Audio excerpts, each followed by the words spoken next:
بسم اللہ الرحمن الرحیم. السلام علیکم grade 10. Today is Wednesday and the date is 24th of June 2020. I hope you are all fine. Now let's start the lecture. جی بچوں، آپ نے پریویس لیکچر میں شارٹ کویسچنس کیے تھے فرسٹ چیپٹر کے. آج ہم اس کے لانگ کویسچنس کی طرف آتے ہیں اور سب سے پہلے ہم اس کا سیکنڈ لانگ کویسچن کریں گے.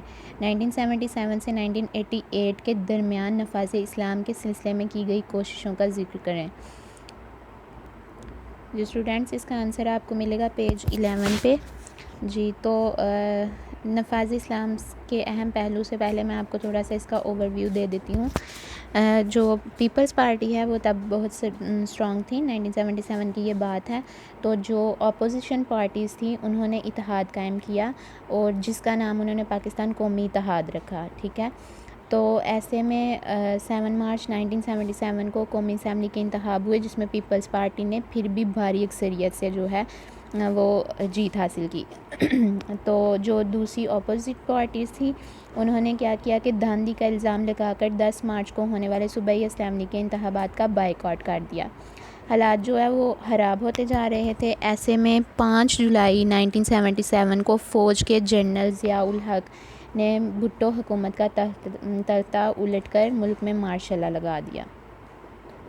ٹھیک ہے، پھر ضیاء الحق جو ہیں وہ جولائی 1977 سے لے کر اگست 1988 تک 11 سال تک انہوں نے پاکستان پر حکومت کی.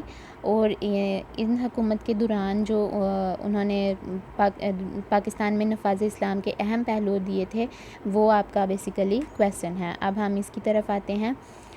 سب سے پہلا جو پہلو تھا وہ یہ تھا کہ شرعی عدالتوں کا قیام کیا جائے. تو اس کے لیے کیا کیا گیا کہ 10 فروری 1979 کو ایک آرڈیننس کے ذریعے تمام ہائی کورٹس میں شریعت بینچ قائم کیے گئے اور جو ہمارے علماء دین تھے ان کو بطور جج مقرر کیا گیا. ٹھیک ہے، شرعی حدود کا نفاذ 1979 میں حکومت نے شرعی حدود آرڈیننس نافذ کیا. اس کے مطابق کیا ہوگا کہ چوری، شراب نوشی، زنا اور دوسرے جرائم جو ہیں ان پر شرعی سزائیں دینے کے احکام جاری کیے گئے جو اسلام کے مطابق ہوں. آگے زکوٰۃ اور عشر کا نظام. اس نظام کے مطابق صاحب نصاب مسلمان ہر سال بینکوں میں جمع شدہ رقوم کی بنیاد پر یکم رمضان کو 2.5% زکوٰۃ جو ہے ان سے وصول کی جائے گی. ٹھیک ہے، جو کہ مستحقین میں تقسیم کی جائے گی. سود کا خاتمہ. 1 جنوری 1981 سے سود سے نجات حاصل کرنے کے لیے نفع نقصان کی بنیاد پر کھاتے کھولے گئے اور 1 جولائی 1948 سے تمام سیونگ اکاؤنٹس کو PLS کھاتوں میں تبدیل کیا گیا. PLS کا مطلب ہے پروفٹ اینڈ لاس شیئرنگ. ٹھیک ہے، یہ نفع اور نقصان جو لکھا ہوا ہے. اسلامیات اور مطالعہ پاکستان کی تعلیم کو جو ہے وہ لازمی کیا گیا. تمام اداروں میں BA تک اسلامیات اور مطالعہ پاکستان کی تعلیم کو جو ہے وہ لازم سبجیکٹس میں جو ہم کمپلسری سبجیکٹ کہتے ہیں ان میں شامل کیا گیا. نماز کا اہتمام. اسکولوں، کالجز میں، یونیورسٹیز میں اور جو سرکاری دفاتر تھے ان میں ظہر کی نماز کا اہتمام کیا گیا. لوگوں کو نماز کی طرف راغب کرنے کے لیے صلاۃ یعنی نماز کمیٹی قائم کی گئی. احترام رمضان آرڈیننس.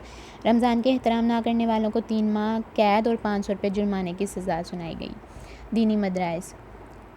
ضیاء دور میں دینی مدارس کی سرپرستی کی گئی اور ان کو سالانہ امداد بھی دی گئی اور ان اداروں کی اسناد یعنی جو ان کو سندیں ملیں گی، دینی مدارس والوں کو جو سند ملے گی ان کو MA کے برابر درجہ دیا گیا. عربی کی لازمی تعلیم. اسکولوں میں جماعت ششم سے جماعت ہشتم تک عربی زبان کی تعلیم کو لازم قرار دیا گیا. بین الاقوامی اسلامی یونیورسٹیز.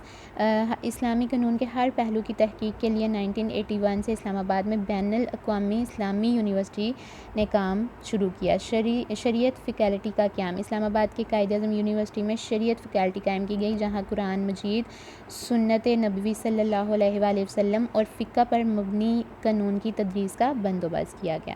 جی 10 کلاس اس کویسچن کو آپ اچھی طرح یاد کیجئے گا. ٹھیک ہے، اور لکھ کے بھی ان کی پریکٹس کیا کریں آپ تاکہ آپ کو اچھی طرح سے یہ جو ہیں یاد ہو جائیں.